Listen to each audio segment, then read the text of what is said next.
Our next speaker, Doug Dempster, is currently the Executive Director for Executive Leadership at the University of Ottawa and was the NATO Assistant Secretary General for Executive Management, a Deputy Commander for Canada's Army, and Chief Strategy Officer for the Defense Department.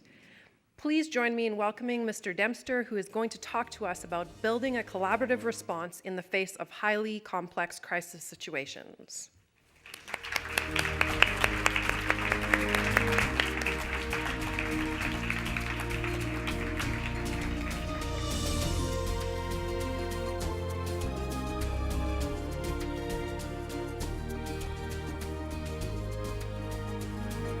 I'm very humbled to be here today with you to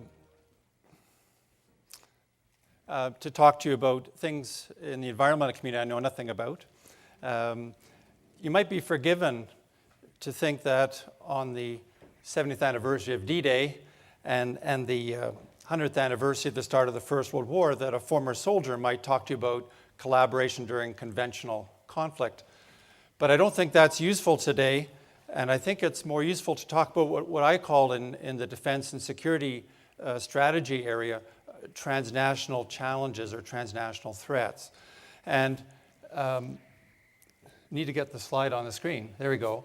I've found in the crises and the challenges I've dealt with that very often the relationships amongst the actors is often ill-defined, and you've got to make it up as you go along.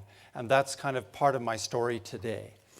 The four examples I want to use today illustrate environmental degradation. That'll be the story of building a dike in Manitoba in a flood.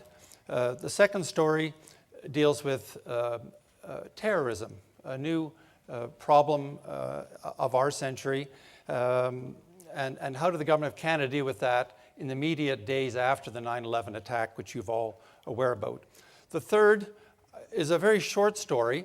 It's a vignette about the reconstruction of Iraq and a very, very small part I played in that piece of work in 2007. I'd like to end with a story about a zero-day cyber attack on NATO Headquarters in 2010.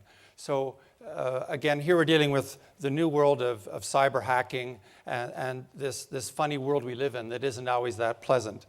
These things are all the dark side of the prosperity and the human rights we enjoy.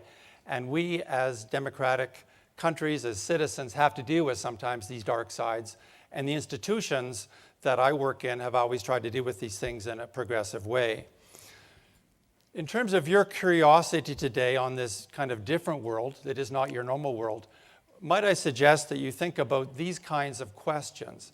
And just as we've heard in previous speakers, perhaps some of the key questions are, what were the values that counted in the crunch? And how did the fear, the emotion, connect to the cognition, to the active thinking, to the challenging evidence-based thinking? And above all, how did people behave? And I think these are the key issues that all lead into my world of leadership. And how did people lead and follow and engage in a process?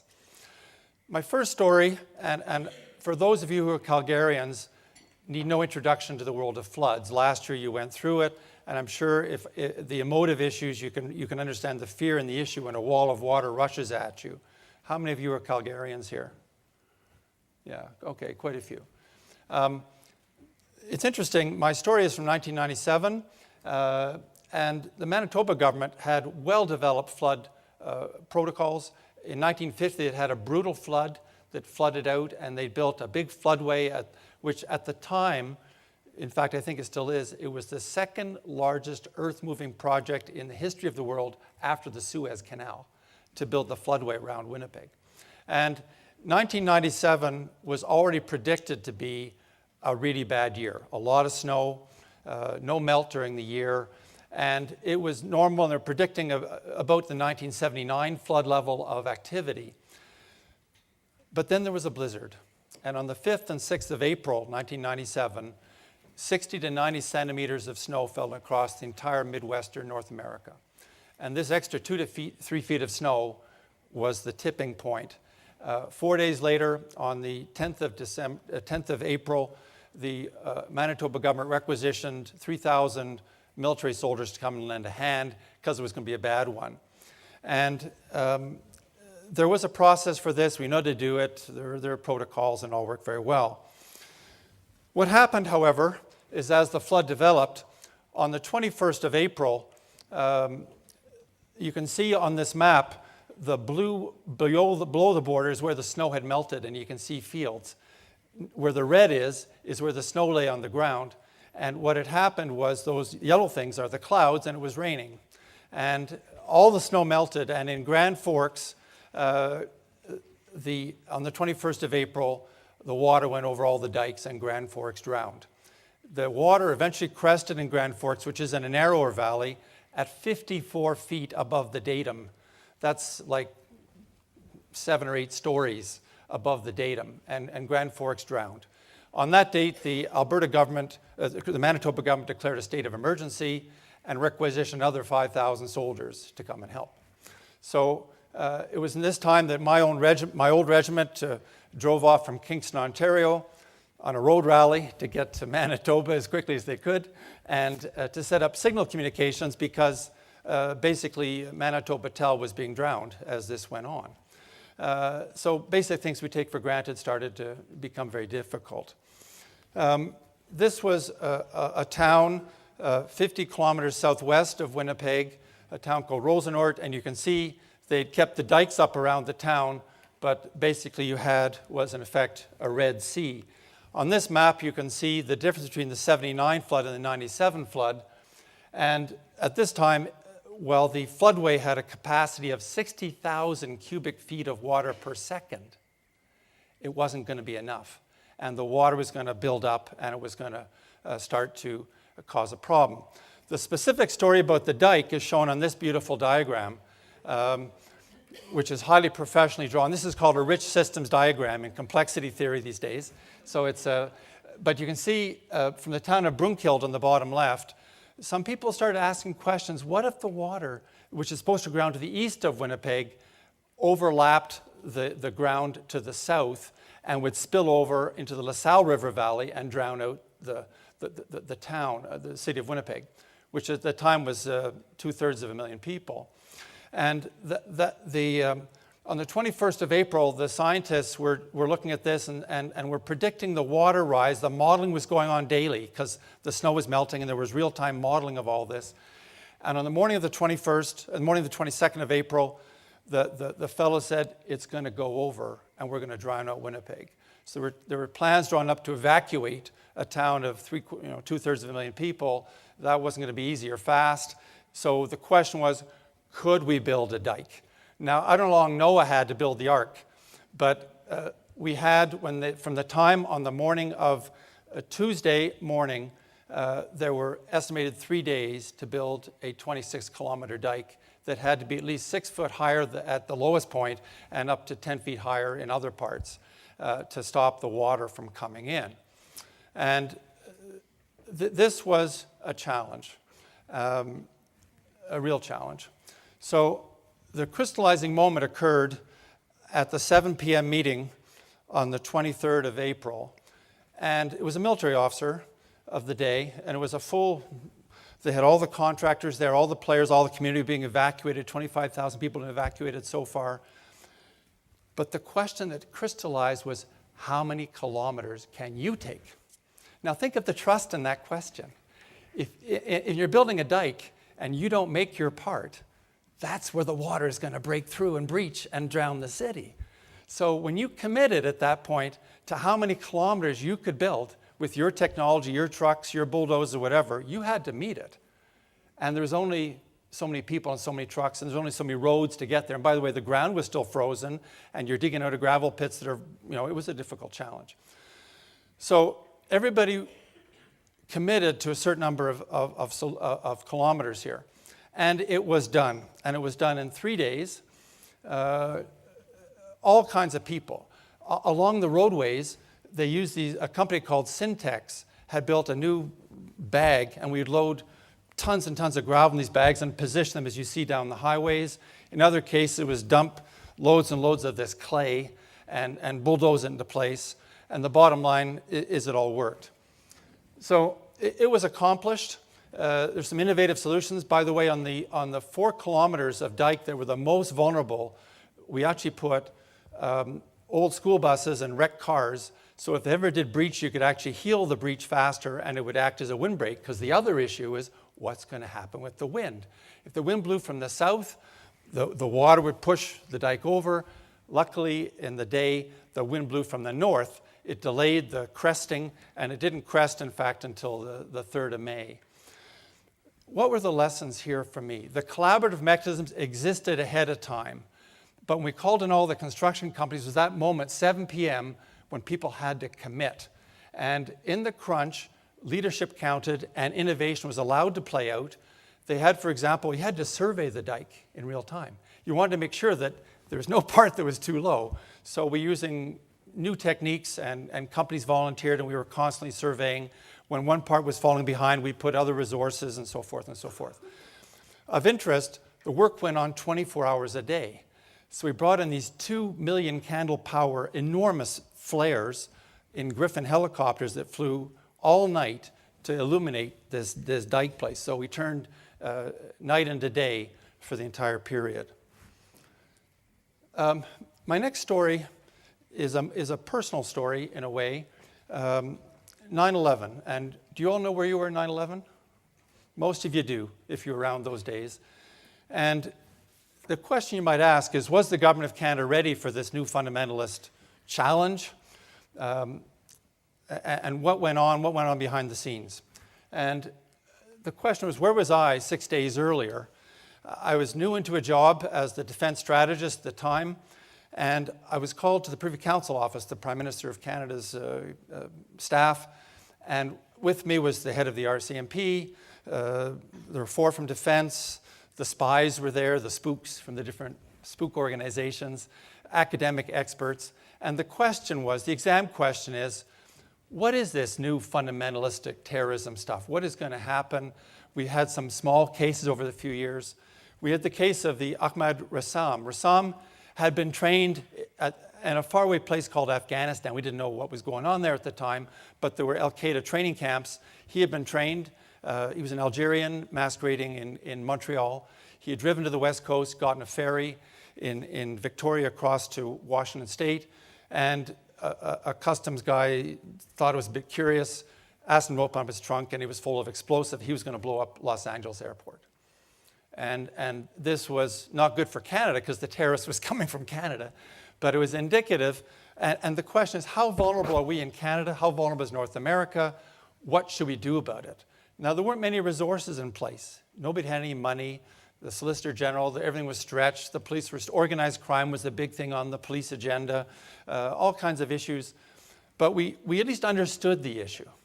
So when 6 days later, 9/11 happened, it was an interesting time. And Canada has a cabinet system of government that works very well in crisis. And in this case, the Deputy Prime Minister was told to form a new ad hoc committee called the Public Safety and Anti-Terrorism Committee. And they decided to put about almost $8 billion into this new area. Of interest, during the first day, of course, we had airplanes landing who couldn't land in the States. And they landed all over Halifax, Goose Bay, Labrador. You may remember photos.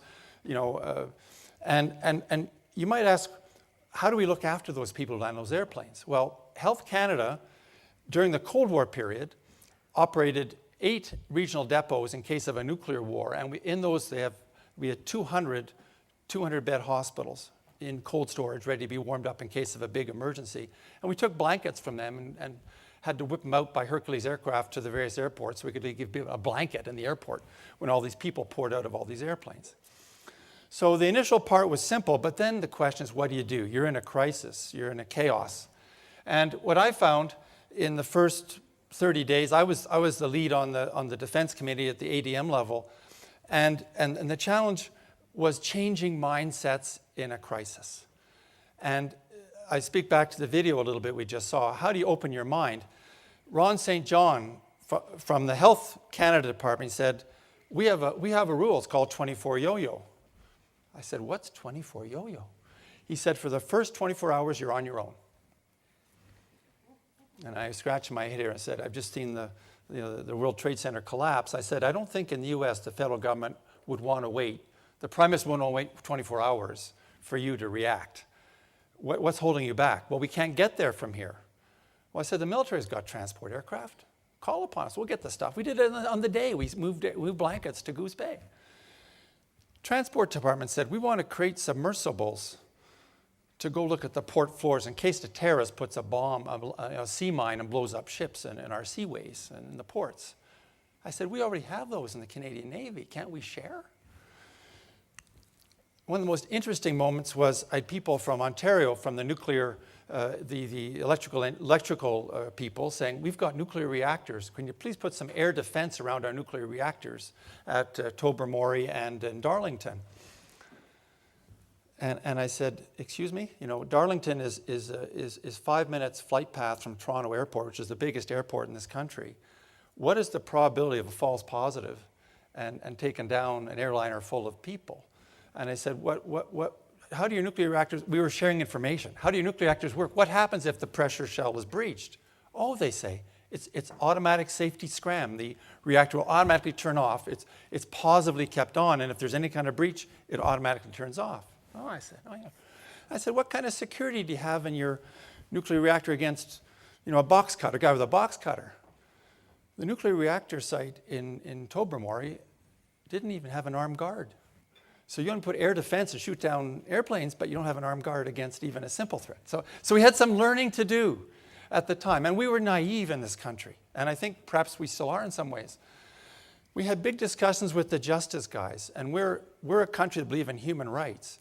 But where does our human right end? And we're dealing with a terrorist who's willing to give his life for his cause and cause us incredible harm. And finally, how do we share intelligence? How do we share our knowledge when there's all these boundaries between different communities, intelligence communities, security communities, provincial, fed, municipal, so forth? We decided in the defense to build 2 dikes. I'm using the metaphor of dikes here for a minute. The first was, we have a thing in the military called special operating forces, and they work in very small groups, and they're very covert, and they're the kind of guys you want to put to take out a terrorist, and they're very good at it. We had a very small capability. We decided to treble it, and we did. And it's been trebled since again. And secondly, the big threat for Canadians is what if someone brings in a biological or a chemical or a radiological weapon, a weapon of mass destruction, and one person with those kinds of weapons can do immense harm to Canadians. So we went to those particular issues, but my point was, in the chaos period, we had there were 11 departments of government, all with very different perspectives. And then we talked to provincial governments. We did exercises with British Columbia on port awareness and stuff, dealing with different kinds of scenarios. And we had to learn about the view from the Vancouver City Police, the provincial government, federal, many different perspectives, fed, prov, municipal, in this country.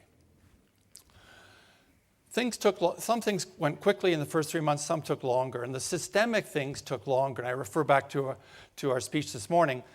The longer things, the structural things, the CAN-US things, research, technology, you know those things you now have in airports that you're naked in front of those machines? They didn't exist then. They had to be developed and come along over time. Some sobering reflections on this particular thing. The thing that struck me is my meeting on the 6th of September was only within the security community, but the effect of the crisis included transport and health and all kinds of components I never would have expected to be in the room. So the collaboration increased exponentially. And I would come back to my point that mind shifts take longer than budget shifts. To shift a mindset is a major piece of work. I'd like to point out that 19 Albertans lost their lives in Afghanistan, a place around the world from here, dealing with the nest of these terrorists. Nicola Garden, who is a classmate of my older daughter,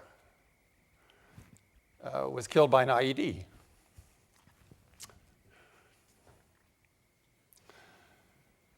This is a short story.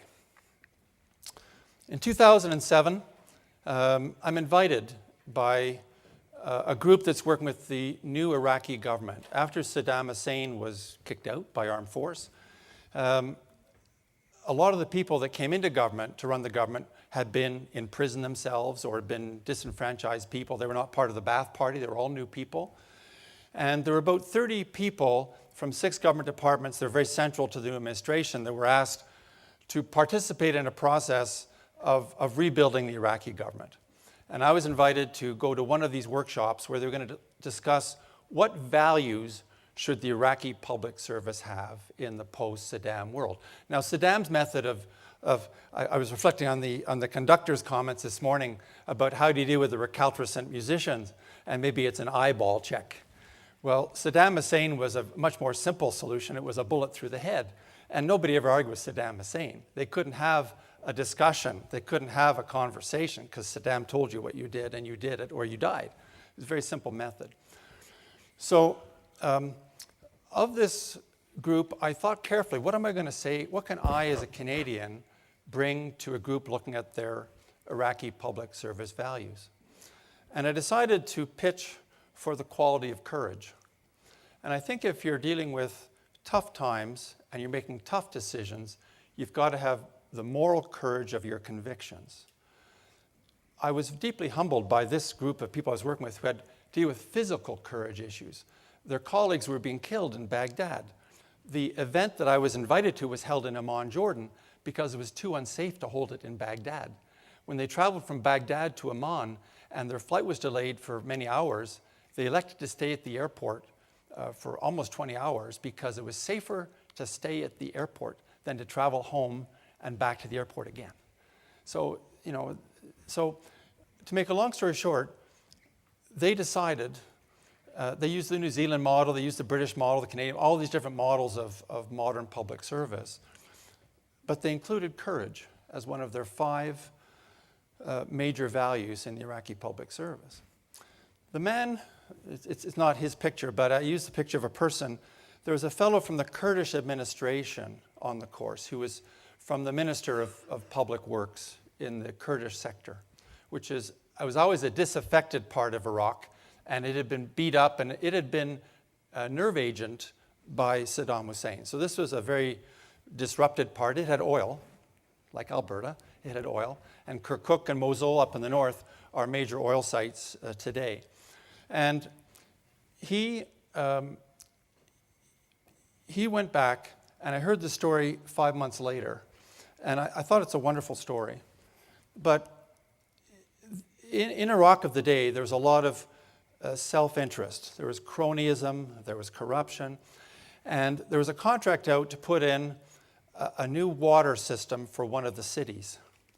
And this fellow was under huge pressure to award this contract, as was the common case in Iraq at the time, to somebody who couldn't do the work, but was a friend of someone who, give me the work and I'll take the money, but I'm not going to get the work done. And he thought this was wrong. He had the courage of his convictions. He was a man who had 5 children and no other visible means of support to his family. And when he was under such pressure to award it to someone who couldn't do the work, he resigned. The ultimate thing that a public servant can do. And he resigned, and the resignation led up to his associate minister, who actually called him in. And he said, "Why have you resigned?" And I don't know why the associate minister decided to back him up. Perhaps because he was going to these United Nations Development Plan sessions and collaboration sessions, and maybe it's because the Kurdish part of the country knew they needed water and it was very important, or whatever reason, but he decided to back him up. And he was told, do it the way you want and make sure it works and get the water to the people. So we had a shift in public service values, which is about citizen-centered, the first beginning of citizen-centered delivery, which is we talked about earlier today. But it was new for them. And when he went back and told his colleagues about this, it made it very real. And I was, again, amazed to hear the story of this man's personal journey, where he put his personal convictions on the line, his personal livelihood on the line. He could have just gone along with the corruption and cronyism, but he chose to challenge it because it was important to him. In many ways, the United Nations Development Program, UNDP, is a bit like CASA. It offers a platform for development and enlightenment and learning. And I was proud to participate in this very, very small way in rebuilding a country. I'd like to tell my final story about a zero-day cyber attack at NATO headquarters in Brussels. And some of the questions I'd like to answer are shown on this slide. And I think it's important to recognize that NATO as an organization is an old organization. It was formed in 1949, and its purpose was to achieve security amongst its member nations, and it's all about consensus. Every decision in NATO is made by consensus. So the number of nations has grown. There's now 28 nations in NATO. When I was there, I built 2 more embassies for Bulgaria and Romania, who joined. But what's interesting is that the United States may say we got to do this, but if Iceland disagrees or Luxembourg disagrees, it doesn't happen. Everybody's got to agree. So it's a consensus-based organization that's focused on the most primal need, which is security in a complex world.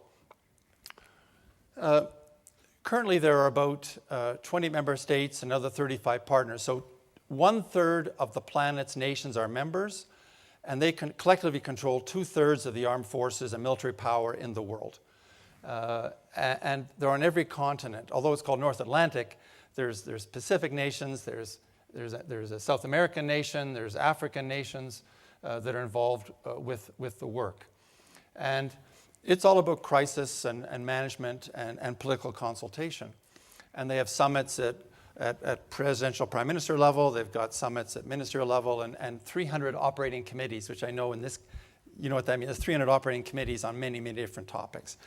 And many of those committees have working groups and subgroups. So it's a very, very wide-ranging set of consultation. In NATO headquarters, you can appreciate the core of our consultative capacity is the ability to have our technical networks up and running. I was the executive vice president of NATO. I ran all the corporate functions. This is one of my 5 or 6 functions. But it was becoming increasingly important that we did it right. Operationally, NATO headquarters is a hotbed for espionage. Every country in the world likes to play there and get an advantage. We in NATO were doing more and more public diplomacy about values and about collaboration and working. We're getting more and more profile. Afghanistan was happening since 2006. We were the lead force in the International Security Assistance Force in Afghanistan. In Estonia in 2007, the Estonian government moved a statue of Stalin from a city square to a military cemetery.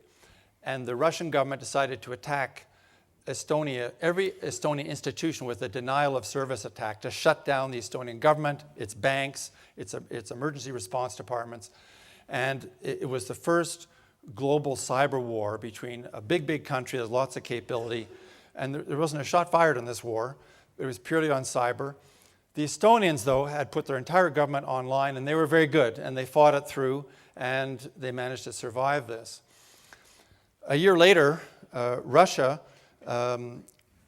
goaded Georgia to do a couple of mistakes and put 2,000 armored vehicles into South Ossetia through a tunnel into Georgia, and had a cyber attack that went along with it that basically stopped the ability of the government to command and control its armed forces. So a very serious adjunct to a conventional operation. So this was all going on. We started in NATO headquarters in 2006 when we went to Afghanistan. We thought it'd take a year to build the capacity to have a good cyber defensive capacity. It actually took us 3 years, and we finally achieved this higher level of readiness in the fall of 2009. We had all the technical tools, the best tools you could get, but the thing that took the time was the learning, the people, getting the right people with the right learning in the right places so they could recognize and deal with this new challenge, this new threat. We created a cyber defense management board. We created a committee of nations. We had different processes and consultative processes. And we had arranged with our providers, and we were a Microsoft, McAfee, Norton house for a premium level of service. And we had crisis management built in. And we had started to monitor and track our cyber incidents. We had 170 cyber incidents in the headquarters in the previous 6 months because we were, to use a technical term, a shit magnet for everybody who wanted to play. I wasn't sure if that word would be understood in this forum. So lo and behold, it's a Tuesday morning. It's about 5 minutes to 12, and my phone rings. And it's Jason in System Security Operations. And we had a protocol that at certain levels I got called directly. And, sir, we have a problem. What we didn't know, we had received what they call a spear phishing attack. And this is an attack that's aimed to get all your root passwords out of all your systems. And it's our unclassified system, our public-facing consultative process, 300 committees all operating on this network, public communication, public openness, web awareness. And we didn't know at the time what this was, but it had come into 8 addressees. One of the addressees, this doesn't look right to me, and he called into, we had an awareness program, he called in. And also on our third level of firewall around our system support section, a red flag had gone up on one of the tools. 5 minutes to 12, we called all the players, don't open the email. But 2 people, good, honest workers, had already opened the email, and the genie was out of the bottle. And this little Pac-Man virus was already chewing its way through all of our networks and systems. 12:30, I convene in my office, the first reaction, and we decide to press that big red button. We decided to go global, and with the nations and the Microsofts and the McAfees and the Nortons, and we pressed the big red button. Just like the Manitoba government had done on the dikes with Canadian forces years earlier. And I convened at 2 o'clock, we convened the Cyber Defense Management Board, which was three of the Assistant Secretary Generals, an American, a Brit, and myself. And we had a support staff for this with a military commander and other parts. And we at 2 o'clock we met. And I had no idea, when we pressed that red button, I had no idea what was going to happen in the world at that time. Microsoft is a big corporation, and the stuff that started to happen, we were one of the top 25 on their priority list, and the stuff happened. It was magic. We engaged the technical center. We sent this little malware down to what they call a honeypot, which is a completely isolated piece of IT. And we grew this malware, and we watched its tentacles go out and its password grabbing stuff and throwing passwords over firewalls, all in an artificial environment. We got to understand what it did.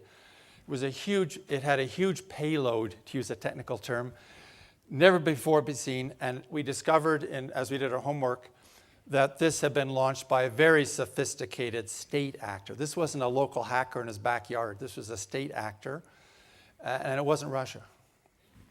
A very large state actor. We then engaged with the CIA and the FBI and all the different agencies, and again, incredible support and insights as to what was going on.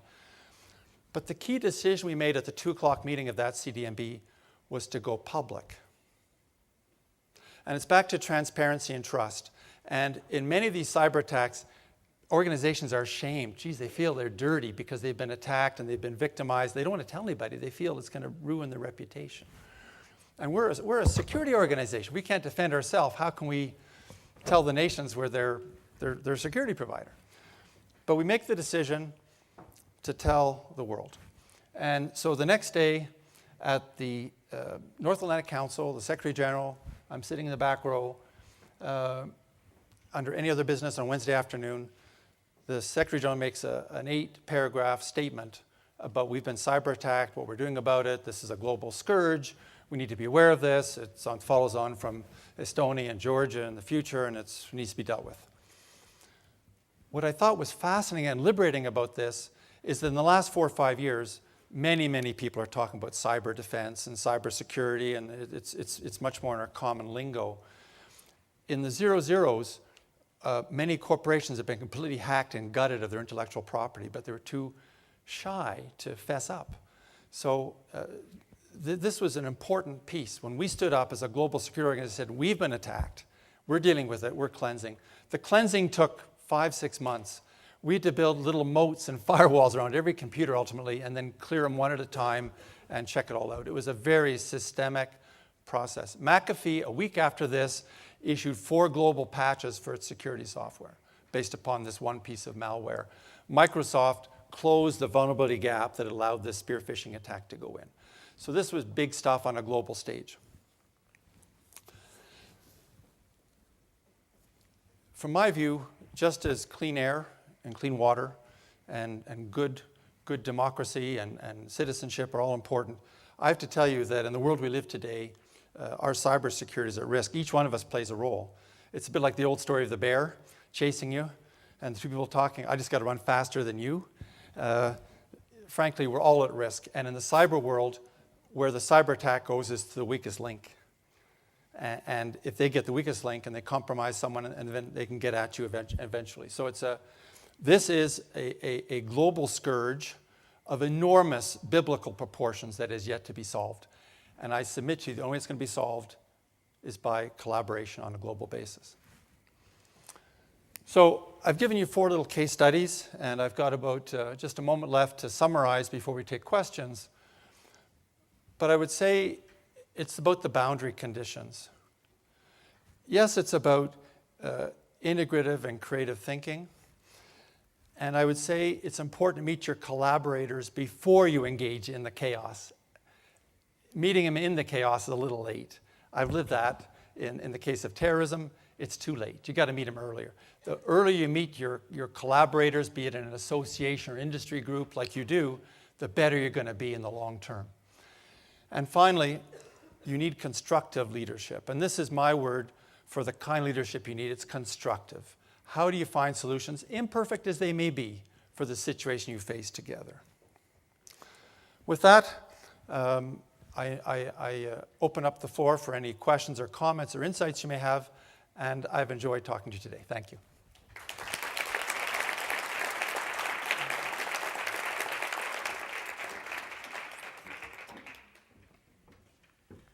Thanks so much, Doug. You've had so many interesting experiences. It's amazing. Let's see if anybody has any questions.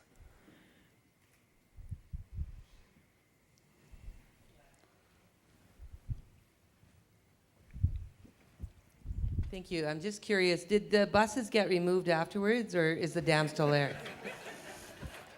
I know in Alberta, the environment probably would make us move them, so. It was interesting.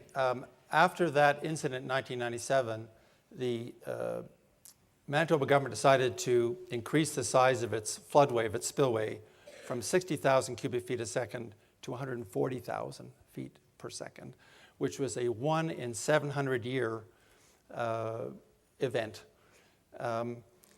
The school buses were all removed, and indeed the dike was removed, but Highway 305 is a little bit higher than it was before. And Highway 305, 310 on that route is just a little bit higher, and they just bulldozed and repaved. So the buses are gone, and they went back to where good buses go, but they're not there anymore. Another question over there?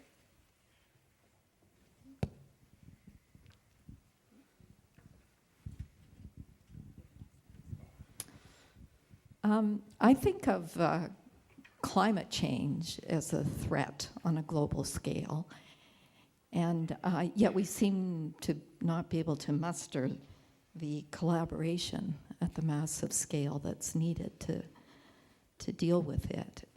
But your example suggests that we could do it. We have the mechanisms if we have constructive leadership. So I'd just like your insights into why we're failing with collaboration on an issue such as this compared to something that we perceive as just this really immediate threat. Yeah, I would first say I'm not sure that the climate change people are failing. I think every day there's more evidence, there's reports of scientists, there's even political leaders that get together and talk about things. I would accept there's probably more talk than action as we speak, and I would accept that point. I think I worked with over 200 international organizations when I was in NATO of many different kinds. One that very much impressed me was the World Health Organization, WHO. And they deal with, of course, pandemics and epidemics. And they have a well-defined mechanism with building on the public health infrastructure of all to make sure that a SARS or a bubonic plague, whatever the heck, doesn't propagate across the world. I think the difference with climate change is it isn't so immediate and it's not such a clear and present danger. But I do think that every time we watch the news, the Weather Channel, we experience different things. People can't help but be asking what's going on in our world. So I think it's a long pull on this one, but I would not say that the climate change debate is completed. I think it's going to be a long pull for years to come.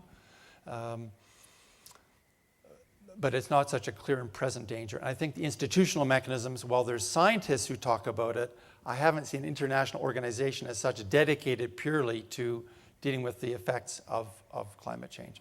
And the climate change remediation, of course, covers so many different sectors. So I don't have the answer. People in this room may have the answer. Maybe I should collaborate with you and open up the debate. But I would say my view is institutionally, it is an immature field. NATO's been around for 50 years. 50 years from now, we might have institutions that have begun to grapple with climate change. So. Hi. You hear me? Yeah. Thank you for the stories. A couple of things I'd ask you to reflect on.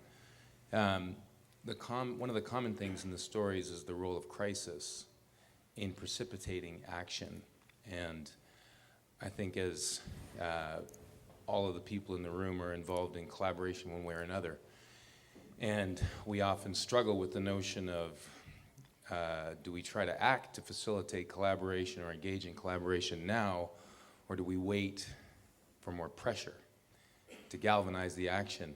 And so as a person that's been in many leadership positions, who I'm sure you've had to try and facilitate collaboration where there wasn't a crisis, and I wonder if you could provide some insights into how you managed to do that. I'll tell you a simple story, and it's a very personal human story. As a very young major, I was chairing a NATO working group on unmanned aerial vehicles, or drones, which we all hear in the news and we all know about, but 20 years ago was not. It was a new frontier. And we had to build some common specifications and requirements for the drones that NATO would, companies in NATO countries would build. And I had a case where we had about 60 nations around the table, and we'd all agreed. But the American and the French guy wouldn't agree, for whatever reason. So I brought the interpreter out from the interpreter booth, and I had the American and the French sit down side by each with the interpreter, because they didn't speak each other's language, back to language. And I'd organized the agenda of the conference, and I said, we've decided on all these parameters except the one you're not agreeing on, which is the endurance of the vehicle, of the air vehicle. I said, we're all going to coffee. We're going to go to coffee now down in the cafeteria. And when you guys have solved this, come down and join us for coffee. So they were about 10 minutes. But what the interpreter told me afterwards was they wanted to agree, but they had national positions, and they were all alone now. And they had been isolated, and they had to come to a decision and come together on it. So it was a way of closing that last consensus gap. I illustrate that tiny personal example with, I think on many, many fields, you have to get people at the edge of their seats. My experience in this world is people will have to go to the edge of the seats to get agreement. They don't want to fall off their seat, but they need to go to the edge of the seat. And I think you can do that without having a crisis amongst reasonable people. Sometimes the crises do happen, though, and often the people who are called in the room to try and find solutions aren't the people who caused the crisis. The crisis has just happened. The pressure cooker has blown up, and we've got to put it back together. But I agree with you, the implicit point, it's better in many of these things to solve the problem before it hits the crisis stage, because that's an expensive way to solve problems. Thanks. We have time for one last question, and I see somebody waiting over here. I'm with the Ministry of Health, and I do remember 9/11. I do remember very quickly conference calls going on across the country because we anticipated that we would have to receive patients from different areas, and it would bump across the country. And the realization when that didn't happen, what that meant. But I'm curious, because I think when that happened, it was Health Canada that organized it. But when you're doing these mass scale kind of immediate responses, do you have tools, do you have techniques of identifying who needs to be inside the tent? Because it would seem to me the biggest vulnerability is that inadvertently leaving people out. And when you just don't know all the roles because it's a new situation, it's really difficult. But are there ways in your experience that organizations have done it better than others? That's a fine question, and I think in these kind of crises, often the people you don't think of immediately who should be involved, whether it's the roads guy or the health person or whatever, and they're not often involved. At the federal government level now, one of the things that came about 4 years after 9/11 was the creation of a national security advisor as a functional point for the synchronization of this Fed, Prov, municipal, and ensuring that there's a book. There's a book of all these crisis procedures, who has to be engaged in what kind of a crisis. As an example, there is an operational plan in case the big earthquake hits British Columbia and Victoria falls into the sea. There is a plan for that. And it's an all hands on deck kind of plan with every part of the governments all working together. So for a crisis you can predict, statistically it's going to happen sometime, a flood or an earthquake, you can deal with it. There's also plans for catastrophe and war, as you would be not surprised to hear. But I think in many cases the collaborative mechanisms and the associations and the communications almost have to be self-organizing. And so I think in our modern world of tweets and clicks and 10 minutes things can go viral, it's important that each community can also connect within that community and work within a broader whole. And I think as we saw after the earthquake in Haiti, a lot of the response was organized through the more classical ways, but some was organized just by a self-organizing team of people who would try to do the right things and provide the right advice. So our first responders in this country are greatly strengthened since 9/11. I have to say, whether it's the paramedic capacity, the hospital, the responses, we're ready for these things. The SARS epidemic in Toronto, which shut down the city of Toronto for a better part of 6 months, and all the hotels were empty in Toronto during the SARS time. We've learned a lot about epidemics and those kind of issues. Do we have all the answers? No. But I think we have the way to the solution, but not all the solutions in place. Great, thank you so much.